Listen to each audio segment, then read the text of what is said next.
It's time to stay focused. Rub elbows with everybody so people can stop calling you weird.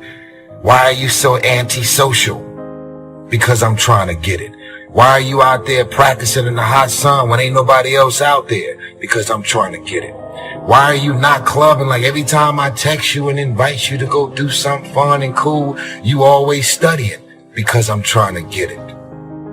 None of us wake up and say, today is the day I destroy my life. What we do is we make these teeny tiny decisions all day long. We don't even realize it.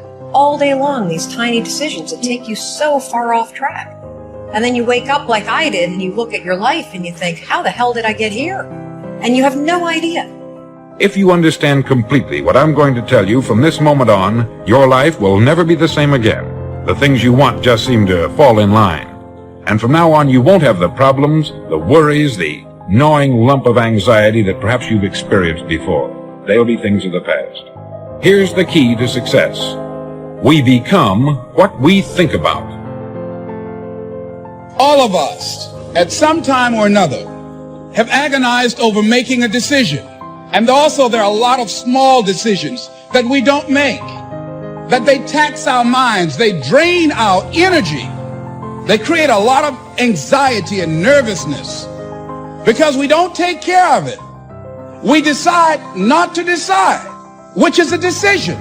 Deciding to decide, to act, is a major, major challenge for all of us. The most powerful tool that you have right now in your life, in your body, is your mind. That's why the enemy fights you in your mind. The devil doesn't have to tie you up for you to be bound. He just has to tie up your head. Right now, we have the most valuable asset on earth on our side, time. But it's running out. And right now, you guys are sitting there. And to make that first step towards greatness is the hardest step. There is one thing harder than that, my friends. It's later in life. As you look back on your life, the windows of opportunity have closed. Your ability is no longer present. Right now, you had the ability to never have that debate inside your head. That's the debate you can never win. When you go to sleep at night, how are you going to feel about your day? All depends on who you decide to include in your day. You got 24 hours in a day. Stop running around acting as if you don't have a choice. You do have a choice. How many of you know that we live in a day and age right now where everybody has their eyes set on getting there? We all have a purpose. We all have a mission. Hopefully you're in this room today. Hopefully you have a vision for your life. But many times on our way to the vision, on our way to the purpose, we discount the places along the way. I don't know what dream you have, but I can guarantee you there's somebody in the hospital right now praying, begging God to have the opportunity that you have right now. Don't blow it. It is time to go from mediocre to meteoric. Waking up early, working out every day. If you start with those two kind of cornerstones, and then the other thing is, figure out what you're going to do during the day. Don't go to bed without a plan of how you're going to handle the next day. Everything you're going through is preparing you for what you ask God for. You just got to quit tripping while you're in the process, because the process is necessary. You may not see it now, but when he gets you on the other side of it, you're going to see exactly why it went that way. And you're going to be okay with it. It is time to go from being counted out to being counted on. An hour lost today is an hour lost forever. To go forward or to go back. You're going to always have that decision. I made all of my dreams bigger than my fears. So when I felt like quitting, the results would have been devastating to the goal I was trying to attain. My motivation was, I was just exhausted from poverty. Ask yourself the question, what would your life be like? What would your life look like if you decided not to care what people thought of you? Whatever drives you, that's what's shaping your life. And the challenge is that most of us never consciously decide what we're going to have drive our life. See, we're not stimulus response animals, but we can be stimulus response animals.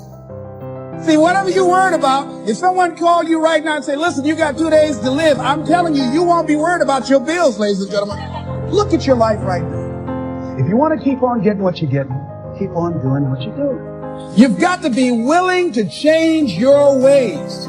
Listen at this. It's not just that people step over you when you're in that acorn stage.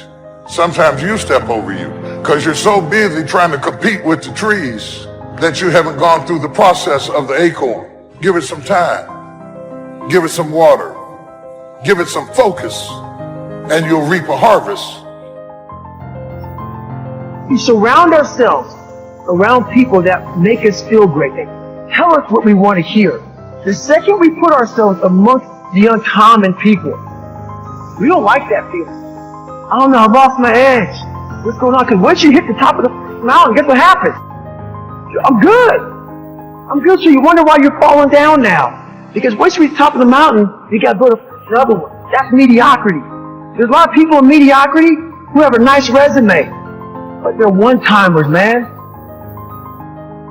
You do have a choice.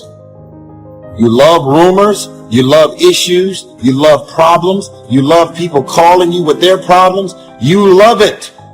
That's why at the end of every night you are drained, because you are submerged yourself in dysfunctional things, people, and situations. People who are leaders always have a great dream. They're thinking ahead. They're planning ahead. It's a dream that drives you. It affects how you talk. It affects how you think. It affects how you live. And don't be a dream killer. You see, George Bernard Shaw said, listen to this, dream of things that never were and ask, why not? Takes guts. You got to dig down deep. Cut it out. Keep on going. Again and again and again. Until you make it happen, because you know that it's possible. Now, what do you do during the hard times, Les? You must have faith. I have a schedule, and I execute the schedule. Parts of my day are very structured. Parts of my day are very disciplined, which gives me freedom in other parts of the day. I was sick of living in my car. I've been living in my car for 3 years. I was sick of not having money. And so for me to quit, and see, that's what people do. People quit when it's at their hardest moment. But if it's at your hardest moment, why would you quit? I mean, think about it. If you're going through hell, why stop there? Move, keep going. Your life is working. If you don't like what you have produced, you're a director, you are the star, you wrote this script.